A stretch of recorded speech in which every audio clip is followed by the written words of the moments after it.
Attention, you're listening to The Todd Huff Show, America's home for conservative, not bitter talk and education. Be advised, the content of this program has been documented to prevent and even cure liberalism, and listening may cause you to lean to the right.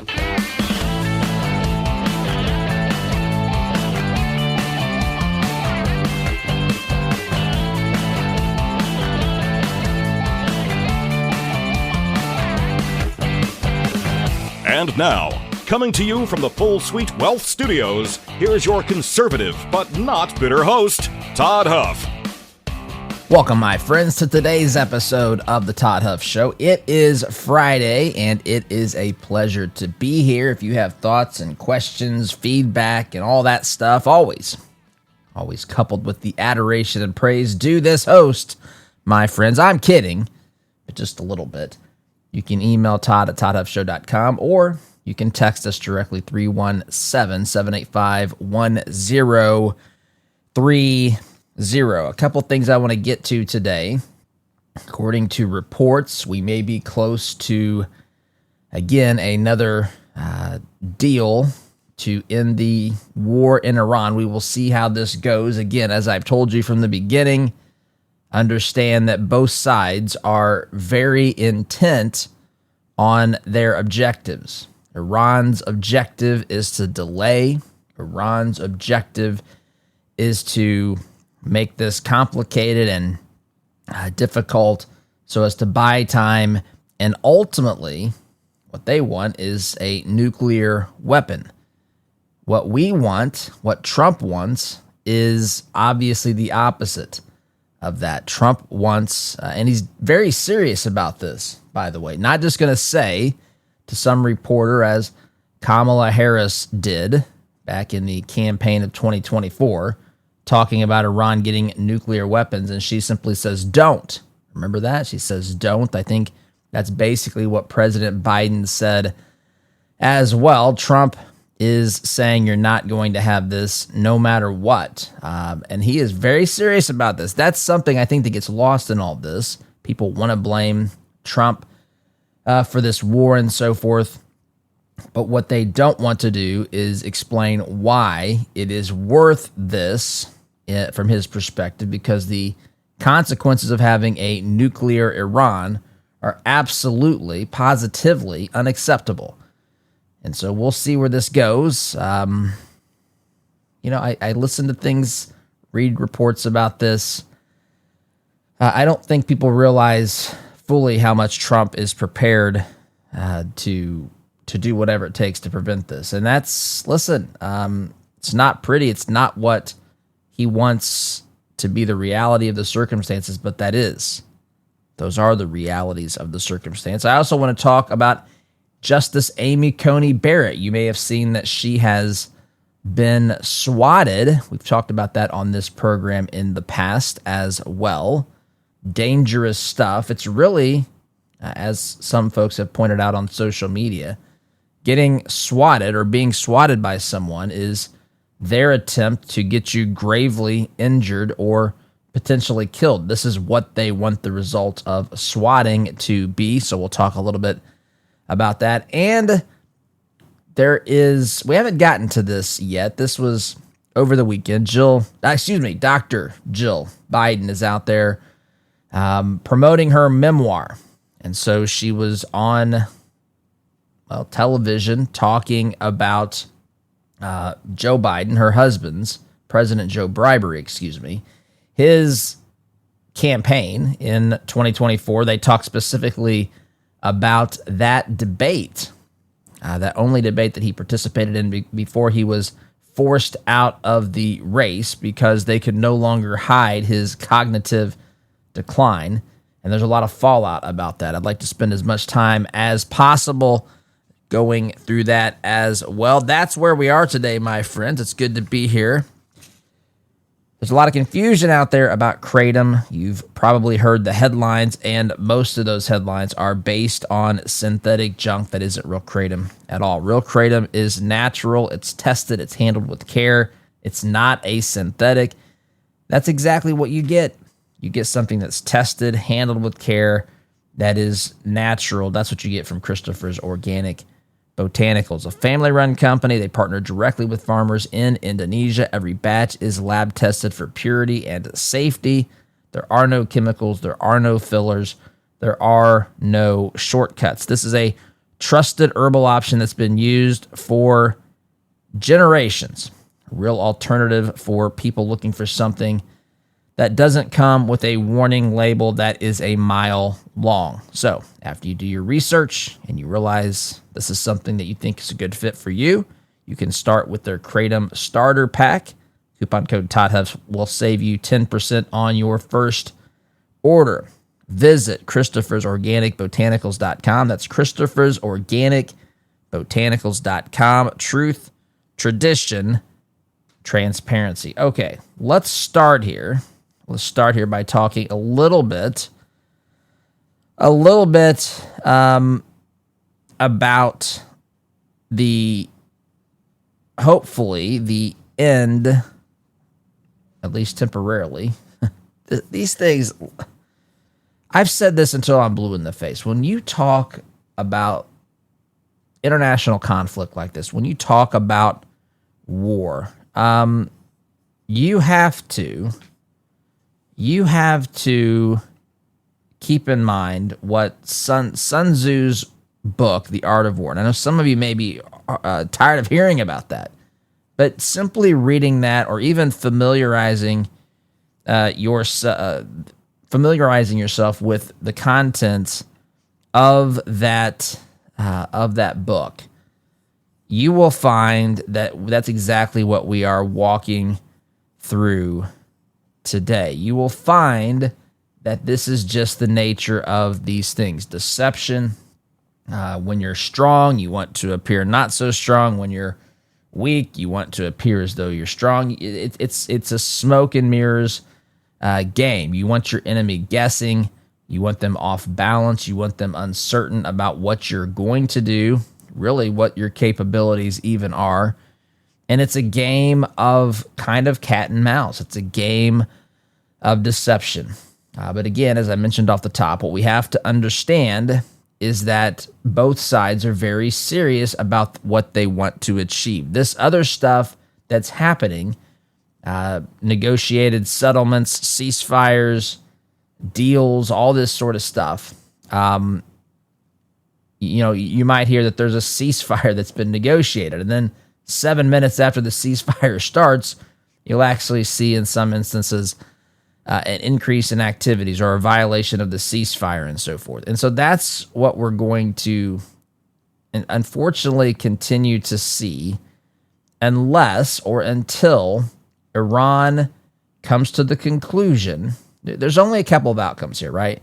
Iran comes to the conclusion that the United States is not going to let this happen, and that the United States is prepared to do whatever it takes.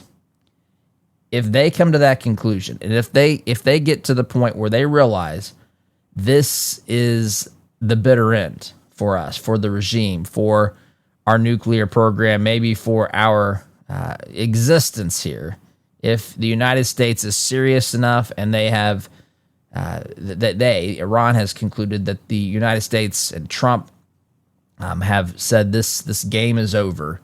That's one of the ways that this ends. Now, here's the cold hard truth: when you're dealing with evil leadership, as we are with the Islamic Republic of Iran, the Ayatollahs and so forth, when we're dealing with this, you can never be confident or certain. Even ceasefires and agreements that are, there's a handshake and a pinky promise and all that sort of stuff, some signed sheets of paper. Even when you have those things, you have to default to the level of integrity of the people that you're dealing with. So you can have a really well-structured deal, inspections and everything else, but realize that, you know what, we have to have some level of compliance from the other side. And when you realize that they are hell-bent, the Iranians are hell-bent, not the people, but the Islamic Republic leadership, they're hell-bent on getting these weapons. They believe, again, I've said this before, and I'll say it again, they believe that they are justified or even called by Allah to destroy those who will not submit to Islam. They believe, as they've made it abundantly clear, that the great Satan, they believe, is the United States of America, and that the little Satan is Israel. They believe that they are totally and wholly justified in a nuclear strike on Israel. This is unacceptable. This is not metaphor. This is not hyperbole, exaggeration. This is their true conclusion. And so there's, Reagan's old quote was trust but verify, right? So have mechanisms in place where we can hold these folks accountable. But again, their objective is to delay this, enter into layers of deception, try to prevent whatever they've built thus far with their nuclear program remains intact. And so this is tricky. And,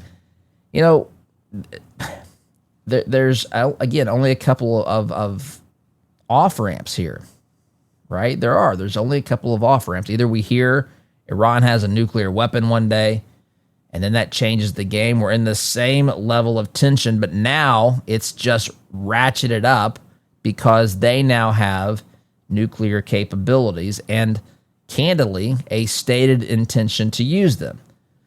So that's an option. Another option is that we've decided that, the games have continued for long enough. We're going to go in, and I'm not arguing for this. I'm just saying these are the options. We're going to go in and actually commit boots on the ground. And it's ugly, and it's unfortunate, and it's something that needs to be avoided at all costs.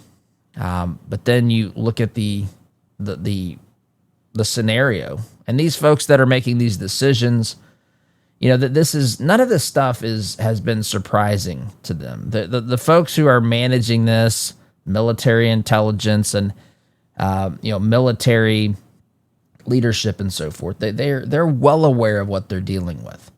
The difficulty is really the messaging game. And how do you message this? How do you apply the pressure? Who's the leader, right? Because if the leader is not seen as someone who will do whatever it takes to prevent you from having that nuclear weapon, it changes the game as well. That's why it's different now than it ever would have been under our president, Kamala Harris, who, by the way, is out there disingenuously acting like Trump is the one that started this, when you can go back to the campaign in 2024 and you can hear Kamala talking about these things. She told Iran, don't get a nuclear weapon. That's all I got to say. Don't do it. As though she's going to be the one to carry this through and make sure that they don't get one. See, Trump is actually doing that. These are difficult circumstances to find oneself in. And it's been, listen, from the very beginning of this Islamic Republic, there has been tension and hatred and turmoil. They have killed Americans. They have fought proxy wars against us. These are not good people. The other option is that the regime could crumble. And I think that's really what we're hoping for. You could say you walk away with a deal, and that's a fourth option, which is what we're doing here. But I would encourage you to look at this and think about this more from Sun Tzu's The Art of War, or even from Trump's book, The Art of the Deal. We know what we're dealing with here. We know that even if we get a deal, there's going to be constant attempts by the Iranian leadership, the folks there in leadership today, to subvert the deal, to avoid having to be accountable to the deal, to keeping what they're really doing behind the scenes hidden from inspectors and all sort of things like that. So, we're close to maybe a 60-day ceasefire.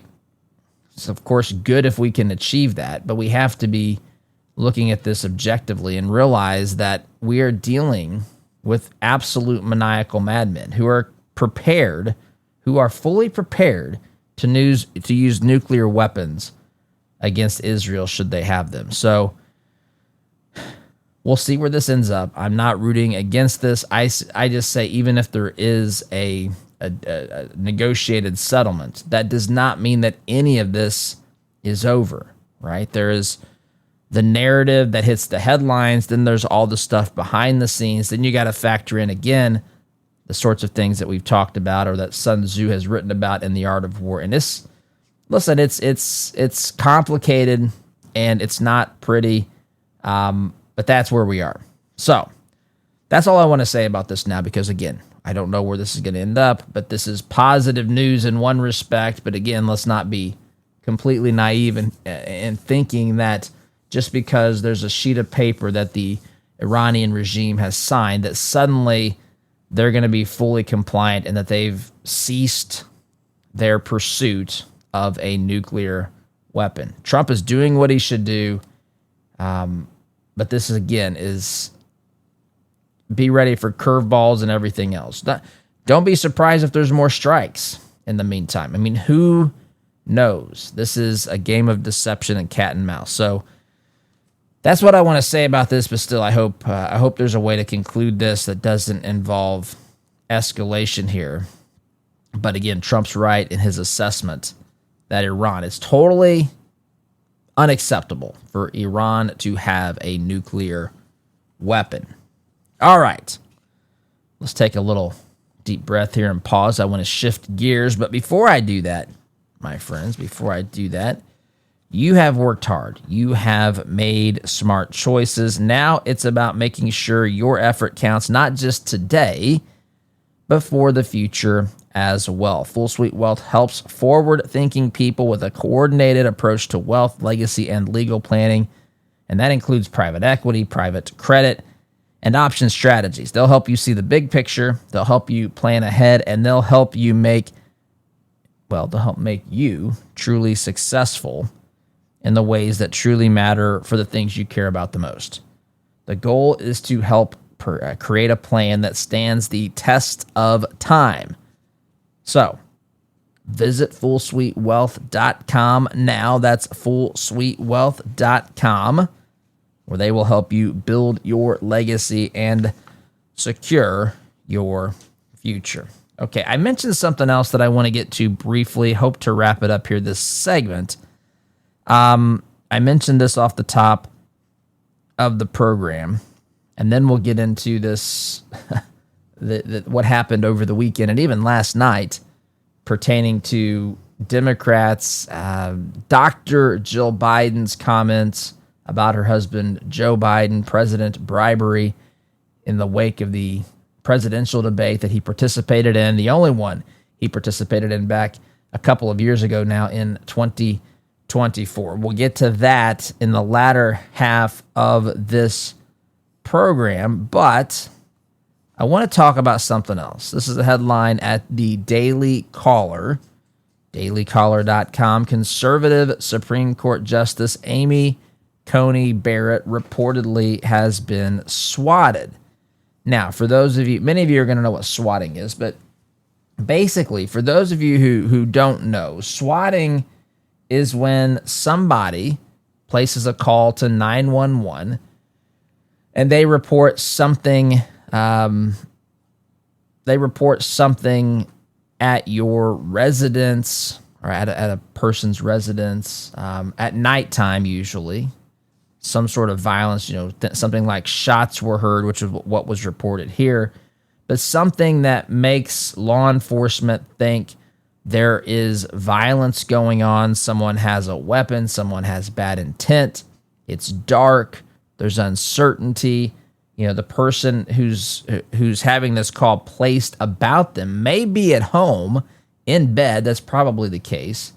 So they're hoping to catch someone who's disoriented by SWAT. SWAT comes storming into the house, potentially with their guns ablazing, and using whatever techniques and just overwhelming quick force to someone who's not really aware of what's going on. They're kind of waking up, and maybe they, move for a weapon, or someone thinks they're moving for a weapon, and then they get shot. That's what they're hoping for. It sounds terrible because it is absolutely terrible. This, by the way, is who the radical left has become. This is who they are. They're telling us who they are. They believe, again, that they are justified in the murder, basically, of their political enemies. And so they target Amy Coney Barrett. So let's read here a bit from this article at the Daily Caller. U.S. Supreme Court, Amy Coney Barrett's home was allegedly swatted on Wednesday,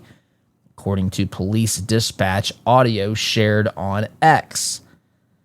Police reportedly responded to a call alleging the sound of gunshots had been heard at Barrett's home, according to the same audio, which was shared on X by freelance journalist Andrew Layden.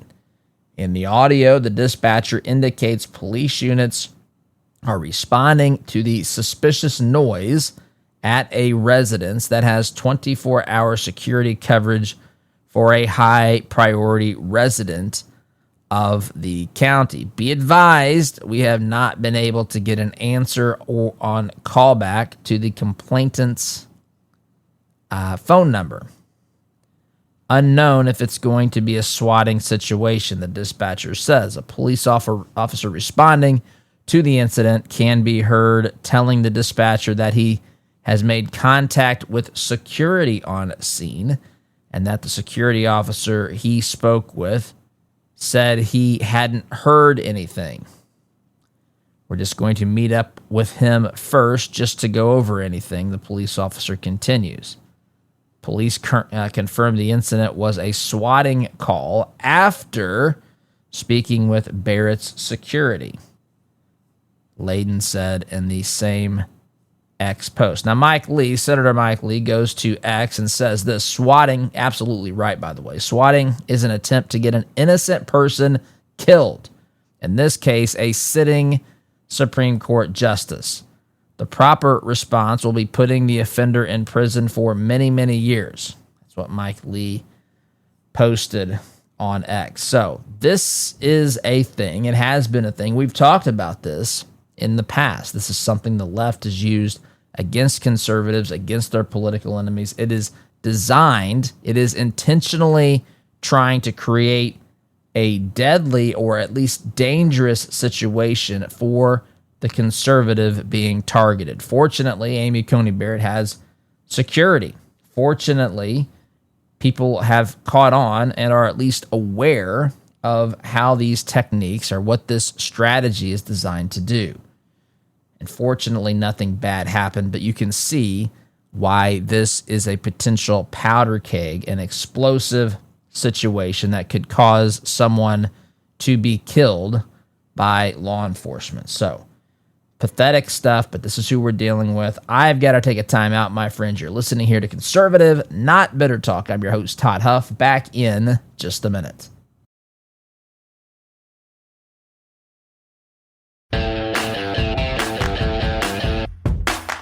Welcome back, my friends. I told you before the break we're going to shift gears here just a little bit, and that's exactly what we're going to do. You go back in time here, back in time to 2024. You know that Biden was going to be running against Trump a second time. You know that Biden was completely unfit. He was unfit to be president in 2020. I've gone through this extensively. I've got to be mindful that there are people, new people tuning in here all the time, so I just have to be mindful of not repeating myself too much to the people who've been with us for some time, while at the same time explaining what the scenario was that we found ourselves in 2024.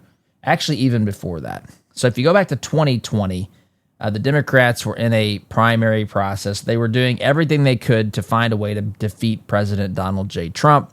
And so they had a whole host of people running to be the Democratic nominee for president of the United States back in 2020. This is where people like Elizabeth Warren, who Trump calls Pocahontas, who Rush called Focahontas, maybe his all-time greatest nickname that he had given. And, of course, I am, at least according to genealogy, a couple of independent genealogies, I am a direct descendant of Pocahontas. There is some question about this. I'll be candid. I'll be transparent.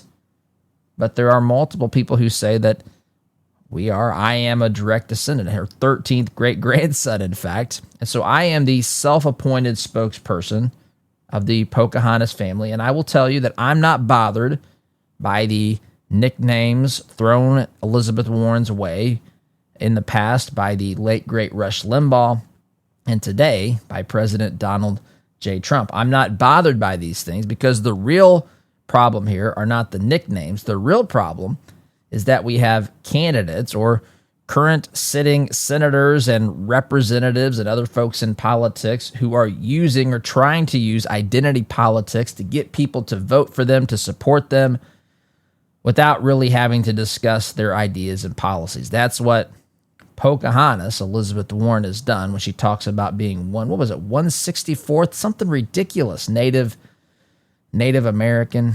And so I am speaking out. I am consistent on this. We're not bothered by the nicknames here in Pocahontas' family. We are more concerned about her using these things as a form of identity politics to get support of people who wouldn't ordinarily support her because her ideas are garbage. But anyway, so that was the world that we lived in back in 2020. And of course, Pete Buttigieg was on in that group of candidates as well. Bernie Sanders was in that group as well. And the Democrat power brokers, the ones who really run the party, the ones who want the rank and file to believe that they care about democracy, that they care about their voices, the ones who were really in charge of choosing the candidate, they decided, hey, this guy Bernie Sanders is causing problems within our party. He may win the nomination, or at least he can cause a scenario where we get to the end of our primary season and we don't have a clear winner. No one has enough delegates. This goes to our convention, and it's going to be a contested convention, and it's going to be messy. And so the Democrat Party power brokers decided, hey, we're going to put our support, our money behind Joe Biden. And they started making calls to everybody else. Amy Klobuchar, Pete Buttigieg, Elizabeth Warren, Pocahontas. They started making these phone calls and saying, listen, we will plug you into the administration. You'll have one big fat IOU coming from us to you at some point in the future, but we've got to circle the wagons here and get behind Biden. Otherwise, it's going to be a contested convention or potentially Bernie Sanders being our nominee. And most people went along with it. Elizabeth Warren stuck around a little bit longer, but at the end of the day, they decided Biden was the most fit candidate to run as the Democrat nominee in 2020. Now, at the time, keep in mind who I am. I have done this for 11 years.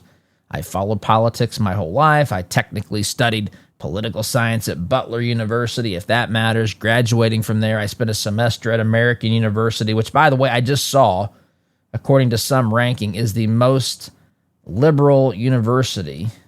Now, there may be competing ranking systems here, but I saw in one of the rankings it was the most liberal. I'm pretty sure it was American. But anyway, so I spent a semester there in another program. But the bottom line is that I'm a guy with a microphone. I have ideas. I love this country. And I want to share them with you. I want to help people hear and receive truth. That's what we do on this program each and every day. Yes, we sometimes interview some people. Yes, there's things that, I'm not the Democrat Party is what I'm getting at. But I somehow, and many of you somehow, figured out that Biden wasn't equipped to be the nominee back in 2020. Hear me say this. They knew full well in 2020 when they were making those phone calls to make sure that Biden was the nominee and that other people dropped out and put their support behind Biden. They fully knew. Hear me say this. I have no doubt about this. They fully knew that he had issues with cognitive abilities. They knew where this was headed. They keep these things hidden from us as much as possible, but they thought he's in good enough shape now, back in 2020, to potentially win. and then we'll worry about everything else when the time comes. And so he did. He won, and I know there's questions about all that. I don't want to get into that right now, but he won Biden president bribery in 2020. And so when it was time for him to run again, now keep in mind, by this time, there were 4 years. There were 4 years of him being the president of the United States. And yes, they tried to hide him. I talked about this on the program a lot. Other people talked about this. They hid Biden from the American people as much as they could, but you could see it. It was right there before your very eyes. For anybody who wants to see it, Biden was an unmitigated disaster and a wreck, and he was not fit for office. And there was no place to hide, especially after that debate he had with President Trump. It was totally just over and done with. And they did try, some on the left, tried to defend Biden in the wake of that terrible debate performance. But that it was, the genie was metaphorically out of the bottle. There was nothing they could do to put the toothpaste back into the tube. And so they decided eventually, sometimes one by one, decided that we're not going to support this guy. Well, Dr. Jill Biden is out there. She's written her memoirs, and she's trying to promote these. She was on television, and she was asked about what she thought about President Biden's debate performance. And she says, and I'll play a bit of this. I'm actually going to play a segment from CNN that it's unbelievable to me. Abby Phillips and Democrats trying to talk about this, and now they're flabbergasted. They don't know any of the things that I just told you. They were we're supposed to believe, unaware. They could not piece together that Biden was unfit back in 2020. And they certainly didn't see it in 2024 either. That's what they want you to believe. They want you to believe the problem is that there's lying in the Democrat Party, which that is a problem. They ask, how can something happen like this? What kind of political system covers that up? No. We're not letting you off the hook. Abby Phillips, CNN. You didn't do your job. You didn't do your job at all. But I want you to listen to this. I hate to do this. This is not my intention, but I have to wait until after the break because I'm just too close here. But I want you to listen to this. We'll play as much of this as we can. I'm looking at this. It's a clip that has been posted at townhall.com if you want to take a look at that later or on your own, because I won't be able to get through all of it. Never thought I could get through all of it, but I want to give you a flavor of this so that you can see it, but I'm going to have to wait until after the break here. So that's where we're headed, my friends. In the meantime, before we take that break, let's face it, there are a lot of companies out there that do not share your Christian values. That should come as no surprise. But the good news is that you do not have to invest in them. At 48 Financial, they specialize in biblically responsible investing.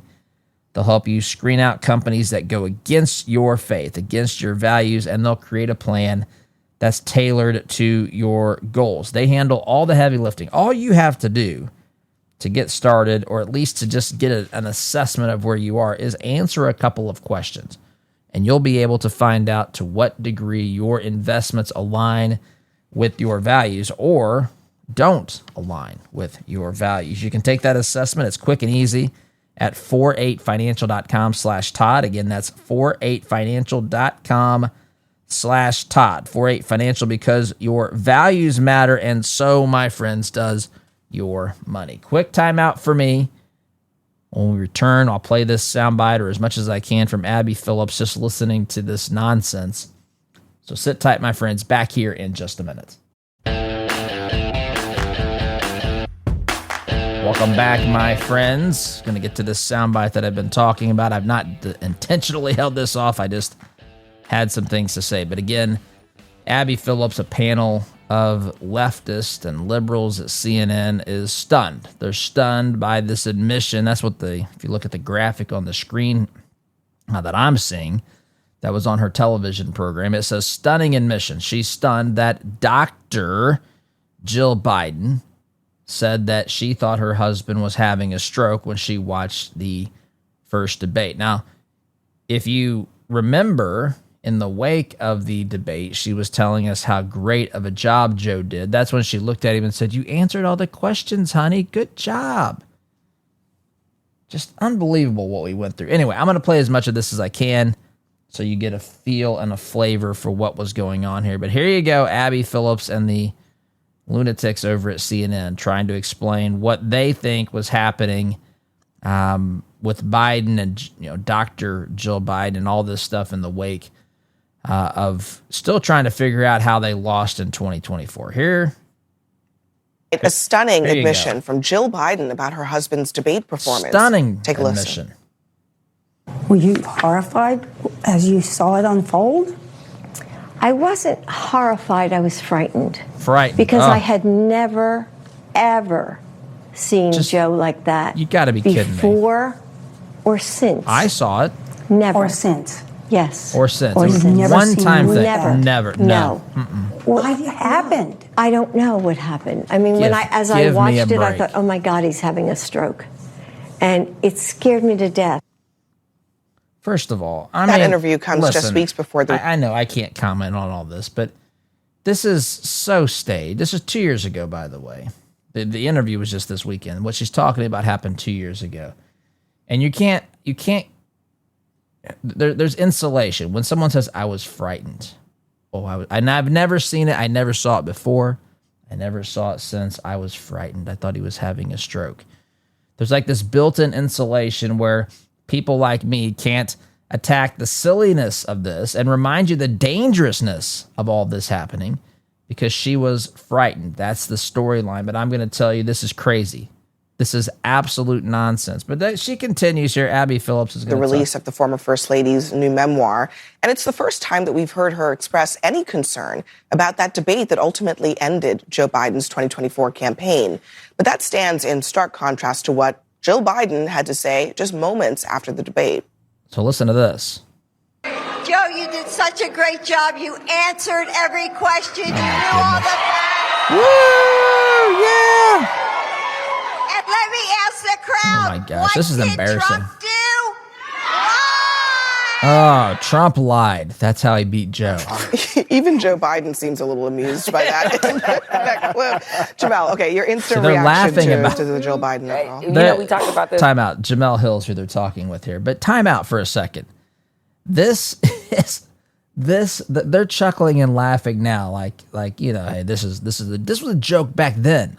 I remember talking about this. And pointing out the obvious, that Joe Biden was not fit. I remember some people going on television news and interviews and so forth saying that they've never, seen Joe Biden like this. This guy was mentally, you remember this? He was mentally sharp. His staff was intimidated to go into one-on-one meetings with him because he's just going to fire off all sorts of questions. They had to be on their toes. This guy was on his game. And now they're chuckling at this as though this wasn't known back at the time. These people were trying to prevent your neighbors, your fellow Americans from seeing the real Joe Biden, and candidly, they failed. If you want to laugh at anybody, laugh at these clowns talking about this because they were the ones who are engaged, maybe not specifically, but the people who are in their industry, the people who are their friends, the people who are at these networks where they sit down and talk about this stuff. They are the ones responsible for creating that scenario. Of course, the White House has, they need to be blamed as well. So does the Biden administration. So does the Democrat Party. So does the family to some degree. But I want you to listen to a little bit of this. I can't get to all of this because of the time. Last segment, when you lie to people right to their face, they have a tendency to not trust you. And, shocking. A lot of people knew something was wrong with Joe Biden. Well, where were they? A dinner in Detroit, an AACP dinner.